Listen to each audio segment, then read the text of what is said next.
اللہ تبارک و تعالی نے شیطان سے جب کہا نا کہ تو نکل جا، تو لعنتی ہے، تو اس نے یہ عرض کیا کہ مولا مجھے مہلت دے۔ اللہ کریم نے فرمایا جا تجھے مہلت دی۔ کتنی؟ الی یوم الدین، قیامت کے دن تک تجھے مہلت دی۔ شیطان نے کچھ اختیارات کا بھی مطالبہ کیا، اللہ تعالیٰ نے اسے وہ اختیارات بھی عطا فرمائے۔ اللہ کے حبیب صلی اللہ علیہ وسلم فرماتے ہیں کہ جس طرح تمہاری رگوں میں خون دوڑتا ہے، اس طرح شیطانی وساوس بھی دوڑتے،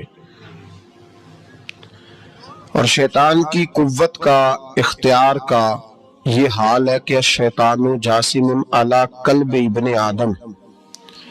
نبی پاک صلی اللہ علیہ وسلم نے فرمایا شیطان ہر آدمی کے دل کے ساتھ چمٹا رہتا ہے، اتنی اس کی قوت ہے۔ شیطان ہر آدمی کی ناک پر بیٹھ کر رات گزارتا ہے۔ وہ رات ناک پہ کیوں بیٹھتا ہے؟ فرمایا اس لیے کہ وہ کہتا ہے جب سانس اکھڑنے لگے گی تو اسے معاذ اللہ گمراہ اور کافر کر کے ماروں۔ شیطان کو پتہ چل جاتا ہے کہ بندے نے نیکی کا ارادہ کیا ہے تو اس کے پیچھے لگ جاتا ہے۔ کسی سے پوچھے صاحب آپ محفل میں نہیں آئے، نماز میں نہیں آئے، تو کہتے میں نکلا تھا نماز کے ارادے سے، پھر شیطان نے مجھے گمراہ کیا۔ شیطان کی زندگی کا یہ حال ہے کہ اب تک اسے موت بھی نہیں آئی۔ اس کے اختیار کا یہ حال ہے کہ وہ جہاں چاہتا ہے پہنچ جاتا ہے، جو چاہتا ہے وہ کر لیتا ہے، وہ دلوں تک رسائی رکھتا ہے۔ اب ذرا لوگوں کے عقیدوں کا حساب لگائیے گا، وہ اللہ کے دشمن کی ساری طاقتیں مانتے جانتے، اللہ کے دوستوں کی طاقت ہی نہیں مانتے، دشمنوں کی طاقتیں مانتے۔ شیطان ہر جگہ موجود ہے، کوئی بندہ فتویٰ نہیں لگائے گا۔ اور اگر آپ کہہ دیں نبی پاک ہر جگہ موجود ہے، اگر کہیں حضور کی روحانیت ہر جگہ موجود ہے، نبی پاک صلی اللہ علیہ وسلم اس طرح دیکھ رہے ہیں جیسے ہاتھ کی ہتھیلی کو دیکھ رہے ہیں، تو رٹا شروع ہوتا ہے کہ نہیں؟ کوئی نہیں ہوتا؟ تو ان سے پوچھو شیطان کی دفعہ تو فٹافٹ ہی مان گئے ہو۔ کیسے نادان لوگ ہیں کہ اللہ کے مخالف کی، دشمن کی طاقت تو مانتے ہیں، اللہ کے محبوبوں کی طاقت ہی نہیں مانتے، اس طرف توجہ ہی نہیں کرتے۔ تو شیطان کو اللہ نے قیامت تک مہلت دی ہے، وہ گمراہ کرے گا، اس کو اختیارات دیے ہیں، وہ رستوں میں بیٹھے گا، وہ دلوں سے چمٹے گا، وہ انسان کی سانس اکھڑنے تک اس کی ناک پر بیٹھ کر اس کا انتظار کرے گا۔ یہ طاقت، یہ اس کی کوشش، یہ اس کی جدوجہد۔ تو یا اللہ، شیطان نے تجھ سے گمراہ کرنے کے لیے اتنی ساری طاقت لے لی، مہلت لے لی، تو بندے گمراہ ہوں گے تو تو نے اس کا کیا بندوبست فرمایا ہے؟ تو رب کریم نے فرمایا میں قیامت تک اولیاء اللہ بھیجتا رہوں گا، قیامت تک، قیامت تک اللہ کے بندے آتے رہیں گے، اپنی فکر سے، اپنی سوچ سے، اپنے درد سے، اپنے پیغام سے، اپنی جد و جہد سے۔ شیطان جتنی چاہے گمراہی پھیلائے، لیکن اللہ اجمیر میں ایک ولی بھیجے گا جو لاکھوں کو کلمہ پڑھا دیا کرے گا، ایک بندے کی برکت سے لاکھوں لوگ دین میں داخل ہو جائیں گے۔ ایک داتا علی اجمیری کی وجہ سے اللہ پورے بر صغیر میں اسلام کے قدموں کو مضبوطی عطا فرما دے۔ تو اللہ فرماتا ہے اگر میں نے دشمن کو اتنی اجازت دی ہے تو میں نے دوستوں کو بھی بڑی رحمتوں سے نوازا ہوا ہے۔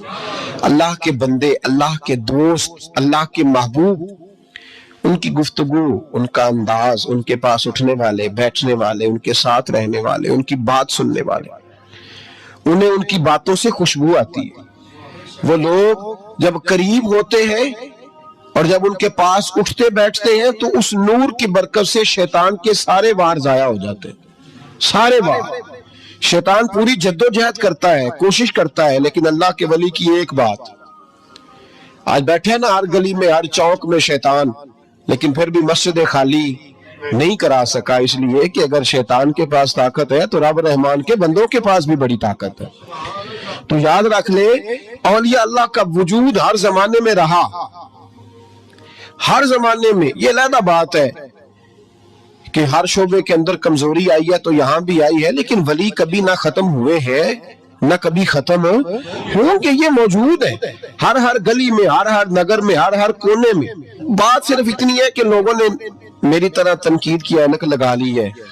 ہم لوگ زاویہ نگاہ نہیں بدلتے، ہم زاویہ نظر نہیں بدلتے، ہم کمیاں دیکھتے ہیں، شر دیکھتے ہیں، خیر نہیں دیکھتے، ہم غلبہ نہیں اپنی طبیعت پہ عقیدت کا ڈالتے، اس لیے ہمارا نقصان ہوتا ہے۔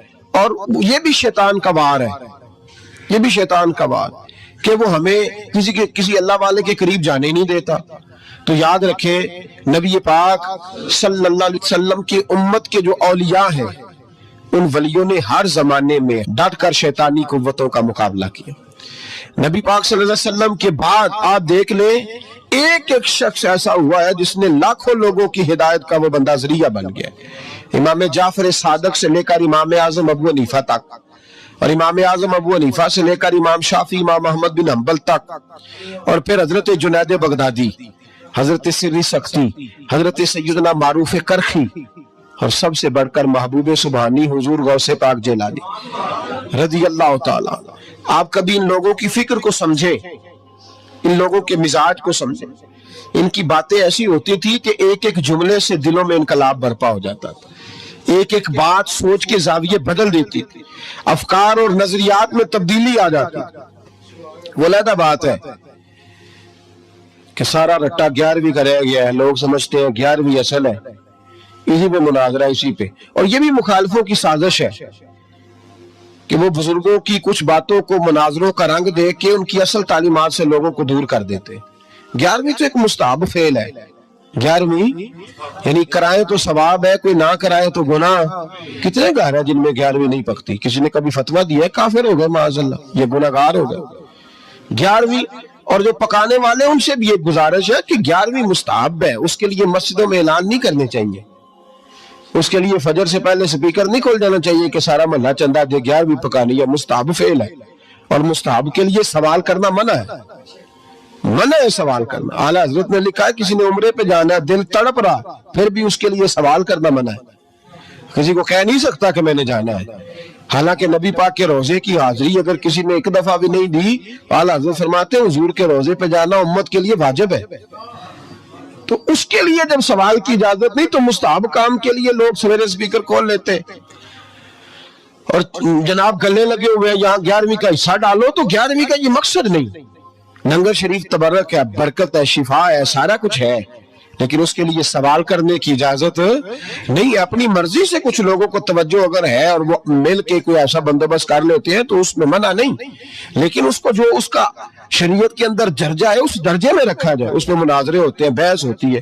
حالانکہ 11ویں اصال ثواب کی ایک قسم ہے، 11ویں اصال ثواب کی ایک، کل شریف بھی اصال ثواب ہے، 10واں بھی، 40واں اصال ثواب، یہ ساری قسمیں اصال ثواب کی ہیں۔ آپ کل شریف کہتے ہیں، ہندوستان والے تیجا کہتے ہیں۔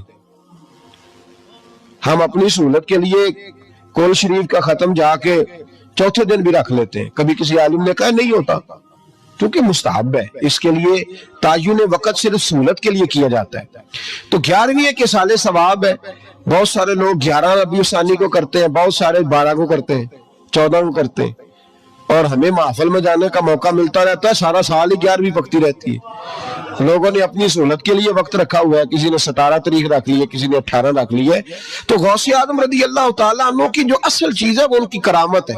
پھر ہمارے ایک اور بحث چلتی ہے کہ اللہ کے ولی کچھ دے سکتے ہیں کہ نہیں دے سکتے، اللہ کے ولی کچھ دے سکتے ہیں کہ، میں نے پہلے کہا ہے شیطان دے سکتا ہے، گمراہی پھیلاتا ہے۔ کبھی کسی بندے نے فتویٰ نہیں لگایا کہ مولانا یہ آپ کیا کہہ رہے ہیں، حالانکہ کسی بندے سے بھی پوچھو نا، وہ کام سارے خود کر رہا ہوتا ہے، ڈال شیطان پہ رہا ہوتا ہے، وہ فارغ ہو جاتا ہے، کہتا ہے اس نے مجھے کرنے نہیں دیا۔ وہ خدا کے بندے تو قدم تو بڑھا، تو رب رحمان کا بندہ ہے، اور اللہ کے بندے شیطان سے طاقتور ہوتے ہیں، تو آگے بڑھنا، تو اس پہ کھاتے میں ڈال کے چپ کر گیا۔ اللہ کے ولی بڑا کچھ دیتے ہیں، اور جو اللہ کا ولی، سنو جملہ یاد رکھو، جو رب کریم کا بندہ دل میں رسول اللہ کی محبت ڈال دے، اس سے زیادہ بھی کوئی نایاب چیز ہو سکتی ہے؟ جس نے تیرے دل میں مصطفیٰ کا پیار ہی ڈال دیا ہے، تو ابھی تک کہہ رہا ہے ملتا ہے کہ نہیں ملتا،